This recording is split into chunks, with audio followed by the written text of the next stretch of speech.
नमस्कार मेरे प्यारे साथियों। डेली करंट अफेयर्स की क्लास में आप सभी का स्वागत है। डेली करंट अफेयर्स में आपको 10 क्वेश्चन करंट अफेयर्स के मिलेंगे जो आपकी प्रत्येक प्रतियोगी परीक्षा के लिए अति महत्वपूर्ण है। ये डेली करंट अफेयर्स की क्लास आपको हमारे यूट्यूब चैनल @GS की पाठशाला 733 के इसी यूट्यूब चैनल पर उपलब्ध होगी। इसी यूट्यूब चैनल पर आपको डेली बुकैब की क्लास और डेली ज्योग्राफी की क्लासें भी कराई जाती, तो आप लोग इन सारी क्लासों को भी अवश्य लें। कंपटीशन की बहुत सारी इम्पोर्टेंट क्लासें आपको हमारे इस यूट्यूब चैनल पर मिलती रहेंगी, तो आप हमारे इस यूट्यूब चैनल से जुड़े रहें और हमें सपोर्ट करते रहें।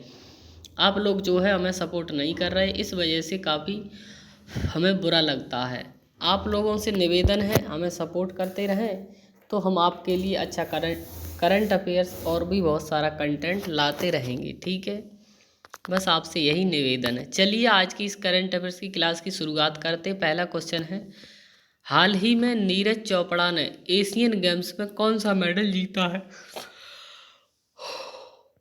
तो भारत के भाला फेंक खिलाड़ी नीरज चोपड़ा ने हाल ही में एशियन गेम्स में गोल्ड मेडल जीता है। किसने जीता? नीरज चोपड़ा जी ने जीता है। इन्होंने 88.88 मीटर में चौथे प्रयास में इन्होंने 88.88 मीटर में भाला फेंका। 88.88 मीटर में चौथे प्रयास में इन्होंने ये गोल्ड मेडल जीता। ठीक है, एशियन गेम्स का आयोजन कहाँ हो रहा है? चीन में हो रहा है। चीन के होंगजू में इसका आयोजन हो रहा है। इसमें सिल्वर मेडल किसने जीता? सिल्वर मेडल जीता किशोर कुमार जैना ने, भारत के ही हैं ये। भाला फेंक में सिल्वर मेडल जीता किशोर कुमार जैना ने। इन्होंने 87.54 मीटर तक भाला फेंका। कितना मीटर? 87.54 मीटर तक इन्होंने भाला फेंका। और इसमें कांस्य किसने जीता है? कांस्य पदक जीता है जापान के रोडरिक जैनकी डीन ने। ये 82.68 मीटर तक इन्होंने भाला फेंक कर। ठीक है, और इसका एशियन गेम्स का आयोजन तो बताइए आपको, चीन के होंगजू में इसका आयोजन हो रहा है। ठीक है, अगला क्वेश्चन है, एशियन गेम्स में 4x400 मीटर रिले दौड़ में भारत ने कौन सा मेडल जीता है? तो एशियन गेम्स में भारत ने 4x400 मीटर रिले दौड़ में कौन सा मेडल जीता है? तो गोल्ड मेडल जीता। कौन सा मेडल जीता? गोल्ड मेडल जीता है, दौड़ में जीता है और 61 साल बाद जीता है। कितने? 61 साल बाद ये मेडल जीता है। कितनी साल बाद? 61 साल बाद ये मेडल जीता गया है। भारत ने कितनी देर में ये दौड़ पूरी की? 1.58 सेकंड में ये दौड़ पूरी की। कितने में? 1.58, यानी कि 1 मिनट और 58 सेकंड में इस दौड़ को पूरी किया। इससे पहले भारत ने इस रिले दौड़ 4x400 मीटर में 1962 में जकार्ता इंडोनेशिया में एशियन गेम्स हुए थे, तब जाके गोल्ड जीता था। कब? 1962 में। अब 61 साल बाद दोबारा इसी में गोल्ड जीता है भारत ने। ठीक है, भारत की तरफ से कौन कौन से प्लेयर थे इसमें रिले दौड़ में भाग लिया था? मोहम्मद अनस याहिया, अमोज जैकब, मोहम्मद अजमल, बारिया थोडी और राजेश रमेश, इन 4 खिलाड़ियों ने मिलकर इस गोल्ड को जीता है। ठीक है, कतर ने इसमें रजत जीता है। कतर ने कौन सा रजत जीता? 3 मिनट 2 सेकंड 0.05 में। और श्रीलंका ने इसमें कांस्य जीता। किसने? श्रीलंका ने इसमें कांस्य पदक जीता। और भारत की महिला टीम ने 4x400 मीटर में सिल्वर मेडल जीता। भारत की महिला टीम ने 4x400 मीटर में सिल्वर मेडल जीता है। ठीक है, अगला क्वेश्चन है, हिंदुस्तान एरोनॉटिक्स लिमिटेड ने वायुसेना को कौन सा पहला कॉम्बैक्ट एयरक्राफ्ट सौंपा है? तो हिंदुस्तान एरोनॉटिक्स लिमिटेड ने वायुसेना को कौन सा पहला कॉम्बैक्ट एयरक्राफ्ट सौंपा है? तो इसका नाम है लाइट कॉम्बैक्ट एयरक्राफ्ट तेजस। तेजस विमान जो है हिंदुस्तान एरोनॉटिक्स लिमिटेड ने भारतीय सेना को सौंपा है। ठीक है, लाइट कॉम्बैक्ट एयरक्राफ्ट है ये तेजस, और 2 सीटों वाला। इसमें सीट कितनी? 2 हैं। ये हल्का लड़ाकू विमान है। कैसा? हल्का लड़ाकू विमान है। किसको सौंपा इन्होंने? वायुसेना प्रमुख BR चौधरी को सौंपा। वर्तमान में वायुसेना प्रमुख कौन है? BR चौधरी है। इनको हिंदुस्तान एरोनॉटिक्स लिमिटेड ने सौंपा 4 अक्टूबर को।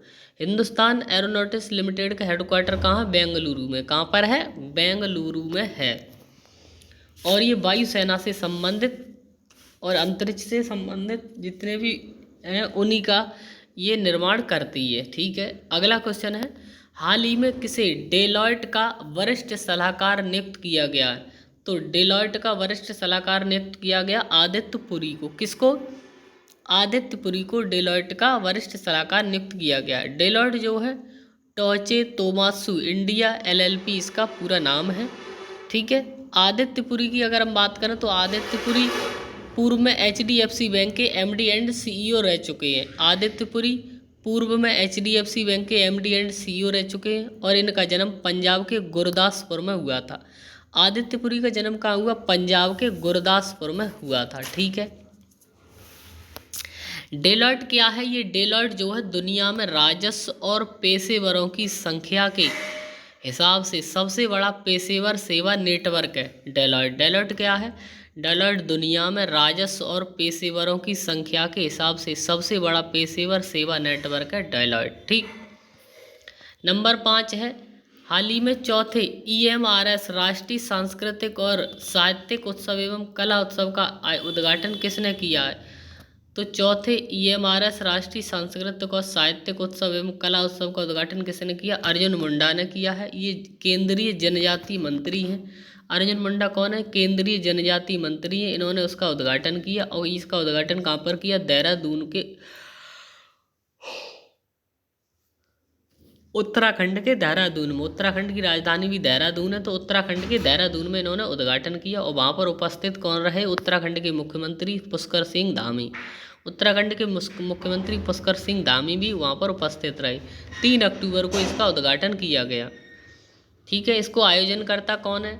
आयोजन करता है राष्ट्रीय शिक्षा सोसाइटी, जो जनजाति छात्रों के लिए ये इसका आयोजन किया गया। किन जनजाति छात्रों के लिए स्पेशल। और इसकी मेजबानी किसने की? मेजबानी की एकलव्य विद्यालय संगठन समिति ने। एकलव्य विद्यालय संगठन समिति जो उत्तराखंड की, उसने इसकी मेजबानी की। इसको आयोजन करने का उद्देश्य क्या? इसका आयोजन करने का उद्देश्य आदिवासी छात्रों को विभिन्न क्षेत्रों में अपनी छिपी प्रतिभा दिखाने के लिए एक राष्ट्रीय मंच प्रदान करना। तो ये एक जो ये राष्ट्रीय सांस्कृतिक और साहित्यिक उत्सव और कला उत्सव का जो इसका आयोजन हुआ, ये किसके लिए? विशेष तरह से ये आदिवासी छात्रों के लिए है। उनकी अपनी जो कला है वो छिपी, उसे दिखाने के लिए। ठीक है, अगला क्वेश्चन है, हाल ही में किसे Tata literature life time achievement award मिला है? तो Tata literature life time achievement award मिला है तमिल लेखिका हैं अंबाई, इनको मिला है। इनका नाम लक्ष्मी भी है। तमिल लेखिका अंबाई को Tata literature life time achievement award मिला। इनका नाम लक्ष्मी भी है। इनको लेखन में उत्कृष्ट योगदान के लिए इन्होंने लेखन में उत्कृष्ट योगदान के लिए इन्हें मिला है। और ये एक प्रसिद्ध नारीवादी लेखक है। इन्होंने नारी के बारे में बहुत सारी किताबें और लिखा है। ठीक है, नारियों के बारे में इन्होंने लिखा है, तो एक प्रसिद्ध नारी लेखक है ये। अंबाई को 2021 में साहित्य अकादमी पुरस्कार भी मिल चुका है। अंबाई जी को 2021 में साहित्य अकादमी पुरस्कार इनको मिल चुका है। इनका जन्म 1944 में कोयम्बटूर में हुआ था। अंबाई का जन्म कहाँ हुआ? 1944 में कोयम्बटूर में इनका जन्म हुआ। अगला क्वेश्चन है, हाल ही में कौन आरबीआई के नए एग्जीक्यूटिव डायरेक्टर बने हैं? तो आरबीआई के नए एग्जीक्यूटिव डायरेक्टर बने मुनीश कपूर। क्या नाम है इनका? मुनीश कपूर बने। 3 अक्टूबर से इनका कार्यकाल शुरू हुआ है। 3 अक्टूबर को ये बने हैं। मुनीश कपूर 3 अक्टूबर को आरबीआई के एग्जीक्यूटिव डायरेक्टर बने हैं। इनकी जिम्मेदारी क्या है? क्या जिम्मेदारी इन्हें दी गई है? इनकी जिम्मेदारी है आर्थिक और नीति अनुसंधान विभाग के संचालन की देखरेख करना। आर्थिक और नीति अनुसंधान विभाग की संचालन की देखरेख करना, इनको ये जिम्मेदारी दी गई है। अब बात करें आरबीआई की, तो आरबीआई की स्थापना हुई 1935 में। आरबीआई के हेडक्वार्टर मुंबई में। आरबीआई के गवर्नर कौन है? शक्तिकांत दास, जो 25वें नंबर के हैं। ठीक है, अगला क्वेश्चन है, नीव लिटरेचर फेस्टिवल 2023 का आयोजन कहाँ होगा? तो नीव लिटरेचर फेस्टिवल 2023 का आयोजन कहाँ होगा? बेंगलुरु में होगा। कहाँ पर होगा? बेंगलुरु के एमलूर में। ठीक है, नीव लिटरेचर फेस्टिवल 2023 का आयोजन कहाँ होगा? बेंगलुरु के एमलुरु में इसका आयोजन होगा। और ये 7 से 8 अक्टूबर तक चलेगा। कब? 7 से 8 अक्टूबर तक चलेगा। इसकी शुरुआत कब हुई थी? 2017 में नीव लिटरेचर फेस्टिवल की शुरुआत हुई। कब? 2017 में। इसकी 2023 की थीम क्या है? नीव लिटरेचर फेस्टिवल 2023 की थीम है what is childhood without stories. What is childhood without stories, ये इसकी थीम है।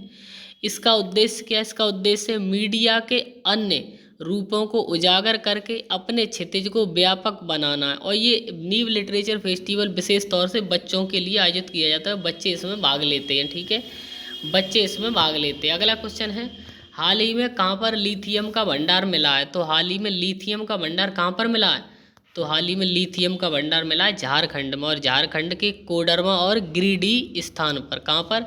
झारखंड के कोडरमा और गिरिडीह जो जगह हैं वहाँ पर लिथियम के भंडार मिले हैं।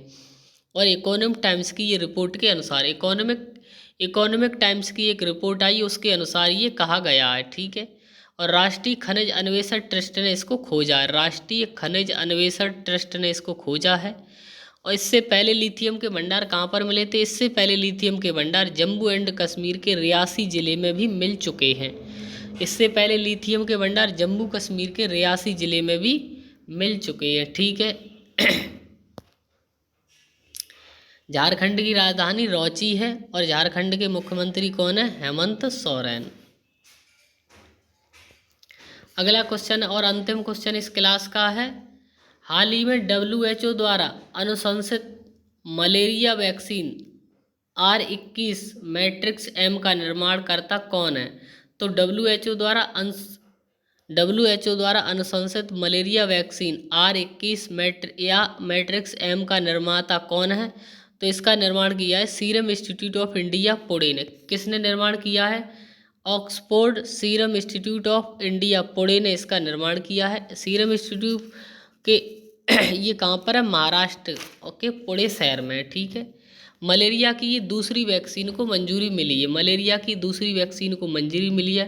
मलेरिया जो है प्रोटोजोआ से होता है, ये प्रोटोजोआ रोग है। इसका वाहक कौन है? इसका वाहक है मलेरिया का मादा एनाफिलीज मच्छर। कौन है? मादा एनाफिलीज मच्छर है।